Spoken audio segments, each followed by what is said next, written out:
عائشہ صدیقہ کے پاس ایک چھینٹ کا کپڑا آ گیا. پرچہ میں نے رکھ لیا, مجھے معلوم ہے کہ جہاں تک پہنچنا چاہتا ہوں وہاں تک نہیں پہنچ پاؤں گا میں. میرے بھائیو, حضرت عائشہ کے پاس چھینٹ کا ایک کپڑا آ گیا. حضرت عائشہ فرماتی ہیں وہ کپڑا اتنا خوبصورت تھا کہ مجھے کہیں سے گفٹ میں ملا. وہ چھینٹ کا کپڑا اتنا, چھینٹ جانتے ہیں نا, آپ سے زیادہ چھینٹ کے کپڑے کے بارے میں آپ کے گھر کی بہنیں اور مائیں جانتی ہوں گی, آپ کی بیویاں جانتی ہوں گی. ایک دور تھا چھینٹ کا کپڑا بہت چلا. حضرت عائشہ فرماتی ہے کہ میرے پاس چھینٹ کا کپڑا آ گیا, بڑا خوبصورت کپڑا تھا, تحفے میں ملا تھا. لیکن حالت یہ تھی ہمارے سماج کی, ہماری سوسائٹی کی, کہ جب بھی کوئی اپنی بیٹی کی یا بہن کی شادی کرتا تو میرے پاس آ کر کہتا عائشہ مجھے وہ چھینٹ کا کپڑا دے دو, عاریتن دے دو, ایک دن کے لیے دے دو, مجھے اس کپڑے میں اپنی بیٹی کو دلہن بنانا ہے, مجھے اپنی بہن کو دلہن بنانا ہے. جب اس کی رخصتی کر دوں گا وہ اپنے گھر چلی جائے گی, دوسرے دن وہ کپڑا لے کر میں آپ کو پہنچا دوں گا. میرے بھائیوں, حضرت عائشہ کہتی ہے کہ لوگ میرے پاس آیا کرتے تھے اور اپنی بہن اور بیٹیوں کی شادی کے لیے وہ چھینٹ کا کپڑا مجھ سے لے جایا کرتے تھے اور دوسرے دن وہ کپڑا میرے پاس واپس کر دیا کرتے تھے. لیکن اب دنیا نے اتنے پیر جما لیے ہیں, اب دنیا اتنی فراخ ہو گئی ہے کہ اب وہی چھینٹ کا کپڑا میں اپنی باندی کو دیتی ہوں, میں اپنی لونڈی کو دیتی ہوں تو وہ بھی ناک اور منہ بناتی ہے. وہ چھینٹ کا کپڑا میرے گھر کی لونڈی, میرے گھر کی نوکرانی, میرے گھر کی خادمہ بھی پہننے کے لیے تیار نہیں ہے. اس کو کیسے کہہ رہی کہ دنیا نے جب اپنے پیر جما لیے, دنیا نے تھوڑی سی وسعت پیدا کر لی, دنیا نے اپنے پیر جما لیے تو اب میرے گھر کی خادمہ بھی وہ کپڑا پہننے کے لیے تیار نہیں.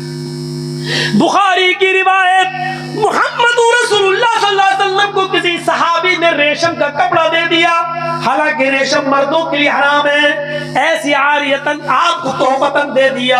اللہ کے نبی اس کپڑے کو دیکھ رہے ہیں, اس کپڑے کو دیکھتے ہی دیکھتے صحابہ کی بھیڑ لگ گئی, اس کپڑے کو دیکھنے لگے, اس کی خوبصورتی پر نظر ڈالنے لگے. نبی اکرم سمجھ گئے ان صحابہ کو اس ریشمی کپڑے کی محبت نے گرفتار کر لیا ہے. فوراً آپ نے اس کپڑے کو تہہ کر کے صحابہ کے سامنے ڈالتے ہوئے کہا تمہیں یہ کپڑا اچھا لگ رہا ہے, تمہیں اس کپڑے کی خوبصورتی نظر آ رہی ہے؟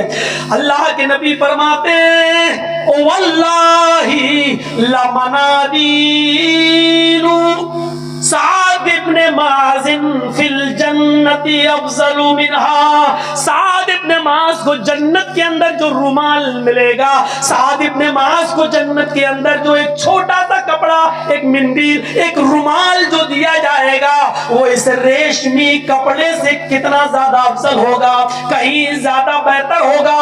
آپ نے جنت کے رومال کی طرف صحابہ کا دماغ لگا دیا, کہیں دنیاوی محبت, اس ریشم کی محبت, اس ریشمی کپڑے کی محبت کہیں ان کے دل میں نہ آ جائے.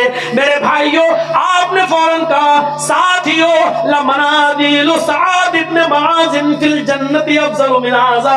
سعد ابن معاذ کو جنت میں جو کپڑا, جو رومال ملے گا وہ اس سے کہیں زیادہ بہتر اور افضل ہوگا.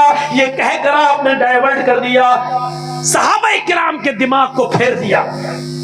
اور جب سن ہی رہے ہو تو سنو, حضرت ابو عبیدہ ابن الجراح کو اللہ کے نبی صلی اللہ علیہ وسلم نے بحرین بھیجا, جاؤ جزیے کا اور ٹیکس کا مال لے کر آؤ. ابو عبیدہ ابن الجراح جب جزیہ اور ٹیکس کا مال وہاں سے لے کے آئے اور مدینے کے انصاریوں کو پتا چل گیا کہ فجر کے بعد یہ مال تقسیم ہوگا, تو وہ پہلے ہی مسجد نبوی میں آ کر بیٹھ گئے اور فجر کی نماز سے پہلے مسجد نبوی بھر گئی. اللہ کے نبی جب نماز پڑھانے کے لیے آئے اور جب نماز سے فارغ ہو گئے تو آپ نے فرمایا آئے مدینے کے انصاریوں, شاید تمہیں پتا چل گیا ہے کہ حضرت ابو عبیدہ ابن الجراح بحرین سے جزیہ و ٹیکس کا مال لے کے آئے جو آج تقسیم ہوگا. فرمایا ہاں اللہ کے نبی. آپ نے کہا خوش ہو جاؤ, آج تمہیں مال ملے گا.